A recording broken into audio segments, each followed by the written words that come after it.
हरे कृष्णा। आप सभी भक्तों को कार्तिक के पावन महीने की हार्दिक शुभकामनाएं। कार्तिक का महीना श्री हरि विष्णु को अत्यंत प्रिय है और इस महीने में जो कोई भी व्यक्ति कार्तिक मास की कथाओं का श्रवण या फिर पठन करता है, उस पर श्री हरि विष्णु की कृपा सदैव बनी रहती है। उसकी सब मनोकामनाएं पूर्ण होती है और परिवार में खुशहाली आती है। तो प्रसन्न चित्त और भगवान विष्णु का ध्यान करते हुए आज की कथा का श्रवण करते हैं। आपसे अनुरोध है, आपको अगर ये कथा पसंद आए तो वीडियो को लाइक जरूर कीजिएगा। आपका एक एक लाइक मेरे लिए बहुत ही महत्वपूर्ण होता है। कार्तिक मास में पीपल पतवारी की कथा कही और सुनी जाती है। एक समय की बात है, किसी गांव में एक गुजरी रहती थी। उसका पति और बेटा बाहर कमाने गए हुए थे। घर में सिर्फ गुजरी और उसकी बहू रहा करते थे। उस गुजरी के पास एक गाय थी। एक दिन गुजरी ने अपनी बहू से कहा कि तू बाजार जा और यह दूध दही बेच कर आ। इससे पहले कभी भी बहू घर के बाहर ऐसे दूध दही बेचने के लिए नहीं गई थी, लेकिन सास को मना भी वह कैसे करती, इसलिए वह दूध दही लेकर उसे बेचने के लिए चली गई। रास्ते में उसने देखा कि कुछ महिलाएं कार्तिक मास में पीपल सींचने आई हैं। उन्हें देखकर वह उन महिलाओं के पास गई और पूछने लगी कि यह आप क्या कर रही हैं? तो वह औरतें बोलने लगी कि हम पीपल और पतवारी सींच रहे हैं। बहू को कार्तिक मास के बारे में कुछ भी पता नहीं था। उसने यह पहली बार देखा था। उसने उन औरतों से पूछा, ऐसा करने से क्या होता है? औरतों ने उसे बताया कि यह कार्तिक माह में किया जाता है। कार्तिक माह का बहुत प्रभाव होता है। पूरे कार्तिक पीपल पतवारी सींचने से अन्न धन और सौभाग्य की प्राप्ति होती है। अगर किसी का पति वर्षों से बिछड़ा हुआ हो तो वह भी उससे मिल जाता है। यह सब सुनकर बहू बोली, आप लोग जो जल से सींच रही हैं, मैं उसे दूध दही से सींचूंगी। अब तो बहू सच्चे मन से रोज आती और सारा दूध और दही पीपल और पतवारी को चढ़ा जाती। थोड़ी देर उन औरतों के पास बैठती, कार्तिक की कहानी सुनती, कार्तिक का महात्म्य सुनती और उधर उसकी सास सोचती कि बहू दूध दही बेचने लगता है, कहीं दूर निकल गई है, इसीलिए उसे देर हो रही है। अब सास बहू से पैसे मांगने लगी तो बहू बोली, सासू माँ, सेठ जी महीना खत्म होने पर ही हिसाब करेंगे, तब मैं सारा पैसा लाकर आपको दे दूंगी। कार्तिक का महीना पूरा हुआ, कार्तिक पूर्णिमा आई। अब बहू को डरने लगा कि सासू माँ पैसे मांगेगी तो मैं पैसा कहाँ से लाके दूंगी। अब वो क्या करे?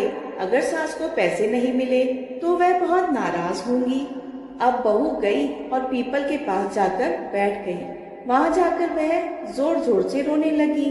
उसकी आवाज सुनकर पीपल ने पूछा, अरे तू यहाँ क्यों बैठी है और इतना क्यों रो रही है?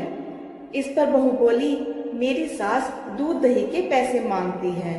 तो पीपल बोला, मेरे पास पैसे तो नहीं है, पर मेरे पास ये पत्थर, पत्ते और ये डालियां हैं, इन्हें तू ले जा और अपनी गुल्लक में रख देना। फिर बहू ने ऐसा ही किया। बहू की सास ने पूछा, बहू पैसे लाई हो? बहू बोली, हाँ माँ जी, पैसे लाकर मैंने गुल्लक में रख दिए हैं। जब सास ने गुल्लक खोली तो उसकी आंखें फटी की फटी रह गई। गुल्लक में हीरे मोती जगमगा रहे थे। पत्थर, पत्तियां, डालियां सब धन दौलत में बदल गए थे। इतना धन देखकर सास बोली, यह धन कहाँ से आया? यह तो दूध दही की कीमत नहीं है। तब बहू ने सारी बात अपनी सास को बता दी कि मैंने दूध दही से पीपल पतवारी सींचे थे और पैसे मांगने पर पीपल ने मुझे पत्ते, पत्थर और डालियां दी, जिन्हें लाके मैंने गुल्लक में रख दिया और वह सब बदल गए हीरे मोती में। इस पर सास ने सोचा कि पीपल पतवारी केवल एक औरत पे तो कृपा करेंगे नहीं, तो अगले साल मैं भी पीपल पतवारी सींचूंगी। अगले साल जब कार्तिक का महीना आया तो सास बहू से दूध दही लेकर उसे बेचने के लिए निकल गई। रास्ते में उसने सोचा कि सारा दूध दही पीपल में डालने से क्या होगा, वह तो बर्बाद होगा, तो मैं दूध दही को बेच आती हूँ। ऐसा सोचकर वह दूध दही बेच आई और दूध दही के बर्तन धोकर उसमें जो जल बचा था वह उसने पीपल और पटवारी पर चढ़ा दिए। ऐसे ही करते हुए कार्तिक का महीना बीत गया। कार्तिक पूर्णिमा आने से एक दिन पहले सास ने बहू से कहा, बहू मुझसे पैसे मांग। बहू बोली, क्या बहू भी कभी सास से पैसे मांगती है? लेकिन सास के बार बार कहने पर बहू ने सास से पैसे मांगे। अगले दिन सास पीपल के पेड़ के पास गई और वहां जाकर जोर जोर से रोने लगी। उसकी रोने की आवाज सुनकर पीपल के देव प्रकट हुए और उससे रोने का कारण पूछने लगे। तब वह बुढ़िया बोली, मेरी बहू मुझसे पैसे मांगती है। तब पीपल ने उसे भी यही कहा, पैसे तो नहीं है मेरे पास, तुम ये पत्थर, सूखी हुई लकड़ियां और पत्ते ले जाओ और अपनी गुल्लक में रख देना।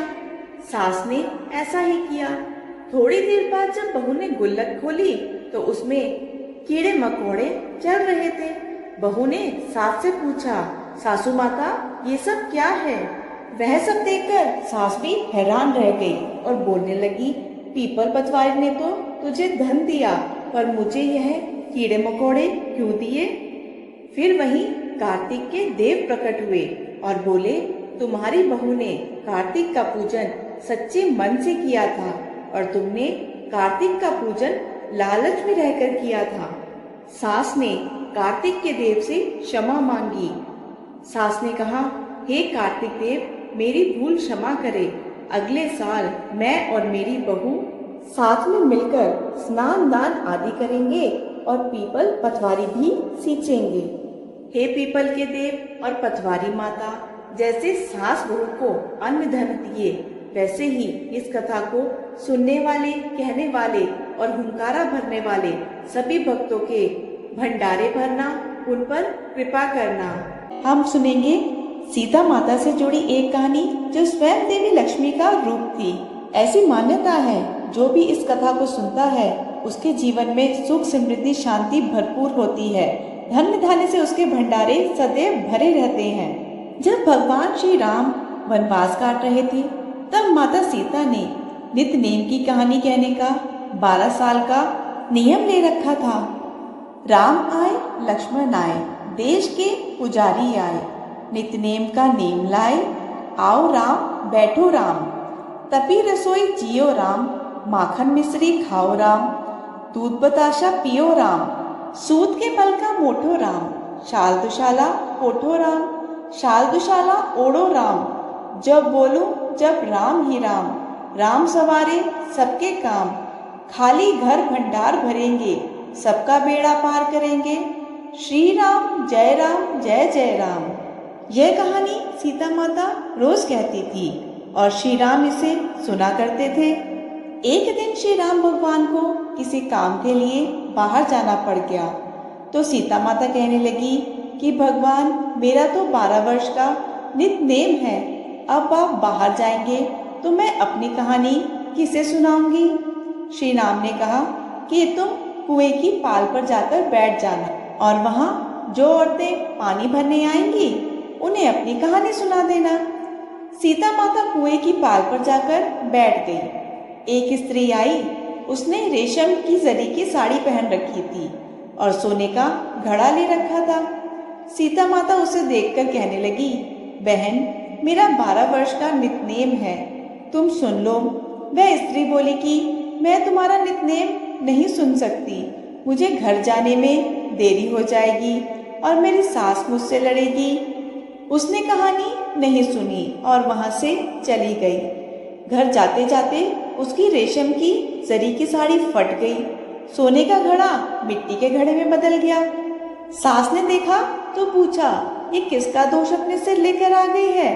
बहू ने कहा कि कुएं पर एक औरत बैठी थी, उसने कहानी सुनने के लिए कहा, लेकिन मैंने सुनी नहीं, जिसका यह फल मिला है मुझे।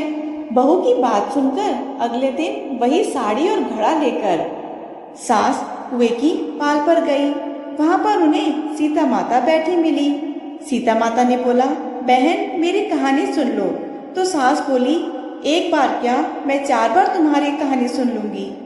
सीता माता ने सास को कहानी सुनाई और कहानी सुनकर सास बोली, तुम्हारी कहानी तो बहुत ही अच्छी है। कहानी सुनकर सास घर चली गई और उसकी साड़ी फिर से रेशम जरी की बन गई। मिट्टी का घड़ा फिर से सोने के घड़े में बदल गया। बहू कहने लगी, सासू माँ आपने ये सब कैसे किया? सास ने कहा कि बहू तू दोष लगा के आई थी और मैं अब दोष उतार कर आ रही हूँ। बहू ने फिर पूछा कि यह कुएं वाली स्त्री कौन है? सास बोली कि वह सीता माता थी। वह पुराने से नया कर देती हैं, खाली घर के भंडार भर देती हैं। वह लक्ष्मी जी का वास घर में कर देती हैं। आदमी की जो भी इच्छा हो उसे पूरा कर देती हैं। बहू बोली कि ऐसी कहानी मुझे भी सुना दो। सास बोली कि ठीक है, तुम भी सुनो। और सास ने कहानी कहना शुरू किया। कहानी सुनकर बहू बोली, सासू माँ कहानी तो बहुत ही अच्छी है। सास ने कहा कि ठीक है, इस कहानी को हम रोज कहा करेंगे। अब सास बहू रोज सवेरे उठती, नहाती धोती और पूजा करने के बाद नित्य की सीता मैया की कहानी कहा करती। एक दिन उनके यहाँ एक पड़ोस से औरत आई और बोली कि बहन जरा सी आँच देना। तो वह बोली कि आँच तो अभी तक हमने जलाई ही नहीं। पड़ोसन ने कहा कि तुम सुबह 4 बजे से उठकर क्या कर रही हो? फिर उन्होंने कहा कि सुबह हम उठकर पूजा पाठ करते हैं, फिर सीता माता की नित्नेम की कहानी कहते हैं। पड़ोसन ने उनकी बात सुनकर कहा कि सीता माता की कहानी कहने से तुम्हें क्या मिला? वह बोली कि इनकी कहानी कहने से घर में भंडार भर जाते हैं, सारे काम सिद्ध हो जाते हैं, मन की इच्छा भी पूरी होती है। पड़ोसन कहने लगी, बहन ऐसी कहानी तो तुम मुझे भी सुना दो फिर।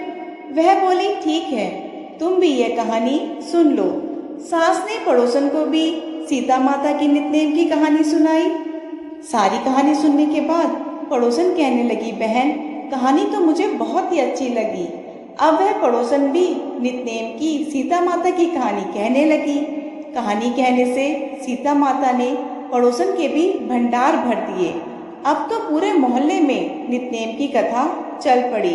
हर किसी की मनोकामना पूरी होने लगी। हे सीता माता, जैसे आपने उनके भंडार भरे वैसे ही आप हमारे भी भंडार भरना। कहानी कहने वाले, सुनने वाले और हुंकारा भरने वाले सभी के भंडार भरना। बोलो सीता माता की जय, श्री राम जी की जय। अब सुनिए भीष्म पंचक यानी पंच भिखु व्रत कथा। किसी गांव में एक साहूकार रहता था और उसका एक बेटा और बहू भी उसके साथ ही रहते थे। साहूकार की बहू कार्तिक मास में रोज सवेरे जल्दी उठकर गंगा स्नान करने के लिए जाती। सुबह जल्दी जाते समय वह किसी भी पराये पुरुष का मुख नहीं देखती थी। यह उसका रोज का नियम था। एक राजा का बेटा भी सुबह सवेरे गंगा स्नान करने जाया करता। वह हैरान होता कि मैं इतनी जल्दी उठता हूँ स्नान करने के लिए, पर कोई तो है जो मुझसे पहले आकर स्नान कर लेता है। कार्तिक मास के 5 दिन बचे थे कि एक दिन साहूकार की बहू स्नान करके वापस जा रही थी और उसी समय राजा का वह बेटा स्नान करने के लिए आ रहा था। आवाज सुनकर बहू जल्दी जल्दी जाने लगी, लेकिन जल्दबाजी में उसकी माला मुजरी वहीं छूट गई।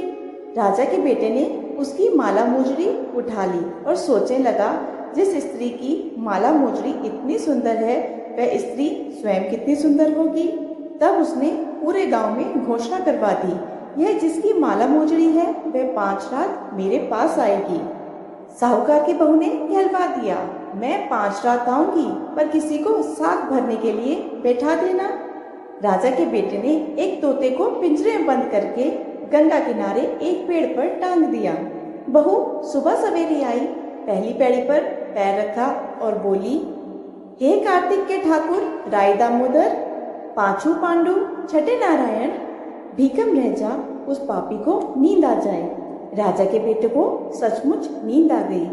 बहू स्नान करके चलने लगी तो तोते से बोली, सुबह सुबह तेरे घर डालूंगी हीरा, मेरी साग भरियो वीरा। सुबह बोला कि कोई वीर भी साग भरता है क्या? वह फिर बोली, सुबह सुबह सुबह तेरे पर घालूंगी नेवर, साग भरियो मेरे देवर। सुबह ने कहा, ठीक है भाभी, मैं तेरी साख रखूंगा। वह तो कहकर चली गई। राजा का बेटा हड़बड़ाकर उठा और सुबह से पूछा, सुबह सुबह वह आई थी, कैसी थी? सुबह बोला, आभा की सी बिजली, होली की सी झल, केला की सी कामिनी, गुलाब सा रंग। राजा का बेटा सोचने लगा कि न जाने कैसे मुझे नींद आ गई। अगले दिन राजा के बेटे ने सोचा कि आज मैं अपनी उंगली में चीरा लगाऊंगा, इससे मुझे नींद नहीं आएगी। अगले दिन राजकुमार उंगली चीर कर लेट गया। वह आई और भगवान से उसी तरह प्रार्थना करने लगी और राजकुमार को फिर से नींद आ गई। वह स्नान करके फिर से वापस चली गई। सुबह राजकुमार ने तोते से फिर पूछा तो उसने वही सारी बातें दोहरा दी। अब राजकुमार बोला कि मैं आज रात को आंखों में मिर्ची डालकर बैठूंगा। रात में वह मिर्ची डालकर बैठ गया। साहूकार की बहू फिर से आई और उसने प्रार्थना करी, जिससे राजकुमार को फिर से नींद आ गई। राजकुमार ने तोते से बहू के आने की बात पूछी, उसने फिर बता दी। राजकुमार अब फिर सोचने लगा कि आज मैं बिना बिस्तरे के ही बैठूंगा और रात को बिना बिस्तरे के बैठ गया। अब जब साहूकार की बहू फिर से स्नान करने आई तो उसने भगवान से प्रार्थना की और राजकुमार को फिर से नींद आ गई। जब वह नहाकर जाने लगी तो आंख बंद करके चली गई। राजकुमार जब उठा तो वह जा चुकी थी। राजकुमार फिर सोच में पड़ गया और सोचने लगा कि आज मैं अंगीठी जलाकर बैठूंगा, जिससे नींद नहीं आएगी। फिर वह रात को अंगीठी रखकर बैठ गया। साहूकार की बहू आई और वह भगवान से प्रार्थना करने लगी कि आपने 4 रातें तो निकाल दी प्रभु, अब यह रात भी निकाल दो। भगवान ने उसकी बात रख ली और राजकुमार को नींद आ गई। जब वह नहाकर जाने लगी तो तोते से बोली कि इस पापी को कह देना कि 5 रातें पूरी हो चुकी है, वह मेरे मोतियों की माला मेरे घर भिजवा दे। सुबह राजकुमार की आंख खुली तो उसने तोते से पूछा कि क्या वह आई थी? तो तोते ने कहा, हाँ वह आई थी और उसने अपनी माला मुजरी मंगवाई है। यह सुन राजकुमार सोचने लगा कि वह तो सच्ची थी, तभी तो भगवान ने उसका सत रखा। कुछ समय के बाद राजकुमार को कोढ़ हो गया। राजा ने कितने ही वैद्यों को बुलाकर इलाज कराया, पर कुछ भी काम न लगा। फिर राजा ने ब्राह्मण को बुलाकर पूछा कि मेरे बेटे का शरीर क्यों जल रहा है। ब्राह्मण ने विस्तार से सारी बात राजा को बताई कि इसने क्या किया था। ब्राह्मण ने कहा कि इसने पतिव्रता स्त्री पर बुरी नजर डाली, इसलिए यह इस रोग से पीड़ित हुआ है। फिर राजा ने ब्राह्मण से राजकुमार के ठीक होने का उपाय पूछा तो ब्राह्मण ने कहा कि उस साहूकार की बहू को धर्म की बहन बनाए और रोज उसके नहाए हुए जल से यह स्नान करे तो राजकुमार ठीक हो सकता है। राजा साहूकार की बहू की माला लेकर साहूकार के घर गए और बोले कि यह माला मुचरी आपकी पुत्रवधू की है, इसे ले लें और आपकी बहू के नहाए हुए जल से मेरे बेटे को नहला दे। साहूकार ने बोला कि मेरी बहू तो किसी पराये पुरुष का मुंह तक नहीं देखती, आप उसे इस नाली पर बिठा दीजिए। जब वह ऊपर नहाएगी तब नीचे इस नाली के पानी से आपका पुत्र नहा लेगा। राजकुमार ने ऐसा ही किया और कुछ समय बाद उसका शरीर चंदन सा हो गया। पंचबीघु देवता, जैसे आपने साहूकार की पुत्रवधू की सत रखा, वैसे ही सभी की रखना। पूनो नहाई पड़वा नहाई, 5 रतन पंच तीरथ, पंच भीकम नहाई, 1 टका मेरी गांठ में सुनियो रघुराई। आधे का लाई आंवला, आधे की राई दामोदर सांवला, जिसने सृष्टि रचाई। राजा के घर उतरी पुत्री बनाई, राजा लाया ब्याह के रानी बनाई। 4 चक्कर 4 मकर, 4 दिए की लौ, मैं तुझसे पूछूं श्री कृष्ण जी कब निस्तारा होए। जब आएगा कार्तिक का महीना तब निस्तारा होए। प्रेम से बोलिए कार्तिक के राय दामोदर की जय। एक बार एक बूढ़ी माई थी जो चातुर्मास में पुष्कर स्नान किया करती थी। उनका एक बेटा और बहू थे। एक दिन बुढ़िया माता ने अपनी बहू को फलाहार बनाने को कहा तो बहू ने खाली टिफिन ही रख दिया। बेटा अपनी माँ को पुष्कर पहुँचाने को गया। रास्ते में बेटे ने अपनी माँ से कहा, माँ फलाहार कर लो। तो जहाँ पानी मिला वहीं बुढ़िया माता अपने बेटे के साथ फलाहार करने को बैठ गई। भगवान की कृपा से खाली टिफिन फलों से भर गया। माँ ने फलाहार कर लिया और बेटा पुष्कर में माँ के लिए झोपड़ी बनाकर वापस घर आ गया। रात में बूढ़ी माई के घर सावन मास आया। सावन मास ने दरवाजा खटखटाकर बोला, बूढ़ी माई दरवाजा खोल। बूढ़ी माई ने पूछा, आप कौन हैं? तो वह बोले, मैं सावन मास हूँ। इतना सुनते ही बूढ़ी माई ने दरवाजा खोल दिया। बूढ़ी माई ने भगवान शिव और देवी पार्वती की पूजा अर्चना की, बेलपत्रों से उनका अभिषेक किया। जाते समय श्रावण मास ने बूढ़ी माई को खूब आशीर्वाद दिया और झोपड़ी की एक दीवार सोने की हो गई। इसके बाद भाद्रपद मास आया। उसने भी बूढ़ी माई को दरवाजा खोलने के लिए कहा। बूढ़ी माई ने दरवाजा खोला, सत्तू बनाकर कजरी तीज मनाई। भाद्रपद मास ने बूढ़ी माई को आशीर्वाद दिया और झोपड़ी की दूसरी दीवार भी सोने की हो गई। फिर अश्विन मास आया। उसने भी दरवाजा खटखटाया। बूढ़ी माई ने दरवाजा खोला। दरवाजा खोलकर उसने पितरों का तर्पण करके ब्राह्मण भोज कराया और पितरों का श्राद्ध किया। फिर नवरात्रि में माँ दुर्गा को अखंड ज्योति जलाकर प्रसन्न किया। सत्य के विजय दिवस के रूप में और बुराई के अंत की खुशी में दशहरा मनाया। अश्विन मास ने जाते हुए प्रसन्न होकर बूढ़ी माई की तीसरी दीवार भी सोने हीरे मोतियों से जड़ दी और बूढ़ी माई को प्रसन्न रहने का आशीर्वाद दिया। इन सब के बाद कार्तिक मास आया। उसने भी बूढ़ी माई को दरवाजा खोलने के लिए कहा। बूढ़ी माई ने दरवाजा खोला। अति प्रसन्न मन से कार्तिक स्नान किया, दीपदान कर दिवाली, गोवर्धन पूजा, भैया दूज, गोपाष्टमी और आंवला नवमी मनाई। कार्तिक मास ने जाते हुए आशीर्वाद दिया और झोपड़ी की जगह एक बहुत ही सुंदर महल बन गया। अब बूढ़ी माई गरीबों की सेवा करने लगी और दिन रात भजन कीर्तन में अपना समय बिताने लगी। कुछ समय बाद जब बेटा अपनी माँ को लेने आया तो माँ और झोपड़ी को पहचान ना सका, तो उसने पड़ोसियों से पूछा। जब पड़ोसियों ने सारा विस्तार बताया तो बेटा अपनी माँ के चरणों में गिरकर बोला, माँ अब घर चलो। तो बेटा सारे सम्मान के साथ माँ को अपने घर ले आया। सासू माँ के ठाट देखकर बहू के मन में लालच आ गया और उसने अपनी माँ को भी पुष्कर छोड़ आने को कहा। तो उसका पति बहू की माँ को पुष्कर में छोड़ आया, परंतु बहू की माँ की धर्म कर्म में कोई रुचि ही नहीं थी।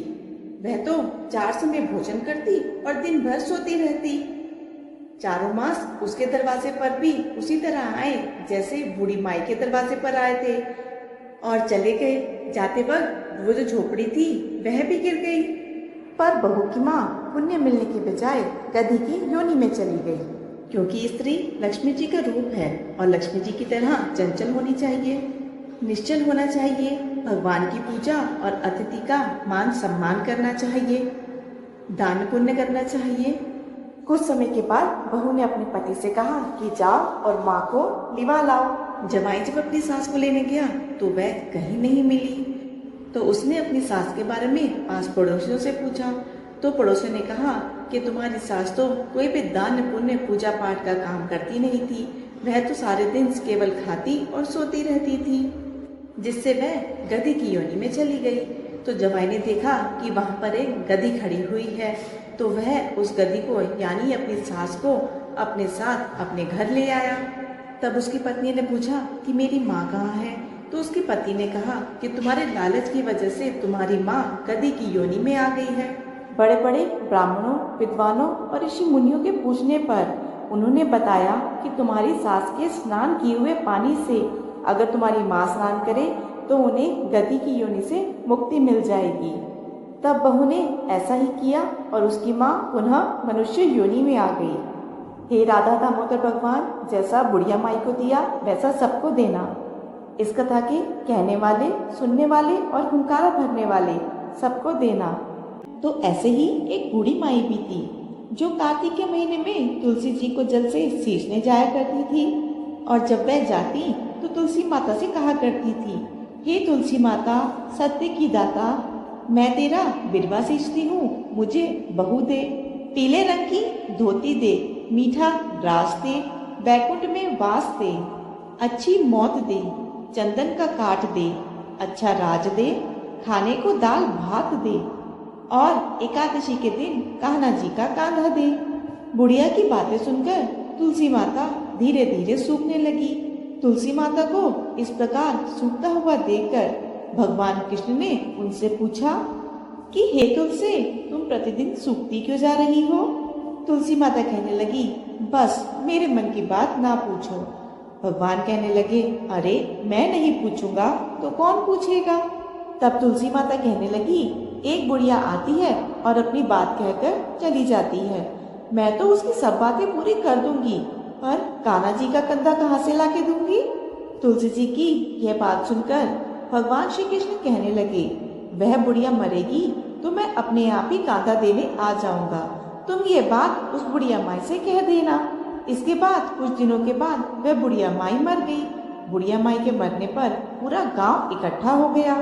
उसका अंतिम संस्कार आने पर जब गांव के लोग उसे अर्थी पर उठाने लगे तब वह बहुत भारी हो गई, जिससे उस बूढ़ी माई की अर्थी टस से मस भी नहीं हुई, किसी से भी नहीं हिली। सभी कहने लगे, यह तो बहुत संस्कारी थी, बहुत पूजा पाठ करती थी, कोई पाप भी इसने नहीं किया, तो फिर मरने के बाद यह इतनी भारी कैसे हो गई?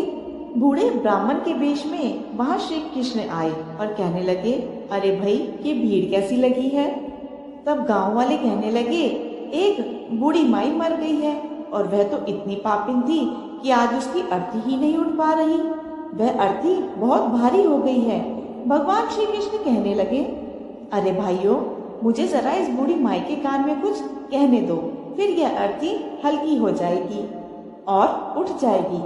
भगवान श्री कृष्ण बूढ़ी माई के पास गए और उसके कान में कहने लगे, बूढ़ी माई तू अपने मन की कर ले, पीताम्बर की धोती ले, मीठा ग्रास ले, बैकुंठ में वास ले, चटकती चाल ले, चंदन की काट ले, झालर की झनकार ले, दाल भात को जी और कान्हा जी का कंधा ले। भगवान की बातें सुनते ही बुढ़िया तो हल्की हो गई। भगवान कृष्ण उसे अपने कंधे पर ले गए। इस प्रकार बूढ़ी माई को मुक्ति मिल गई और वह बैकुंठ लोक को चली गई। हे तुलसी माता, जैसे आपने उस बूढ़ी माई के सत की लाज रखी, जैसे आपने उसके विश्वास की लाज रखी, वैसे ही इस कथा को कहने सुनने वाले और हुंकारा भरने वाले सभी भक्तों की लाज रखना। जैसे भगवान ने उसे कांधा दिया, वैसे भी हमें भी देना। प्रेम से बोलिए, तुलसी माता की जय, भगवान कृष्ण की जय। ये थी आज की वीडियो। आशा है आपको वीडियो पसंद आई होगी। वीडियो पसंद आए तो वीडियो को लाइक जरूर कीजिएगा। आपका एक एक लाइक मेरे लिए बहुत ही महत्वपूर्ण होता है। और कार्तिक मास की संपूर्ण अध्याय सुनने के लिए चैनल को सब्सक्राइब जरूर कीजिएगा। धन्यवाद।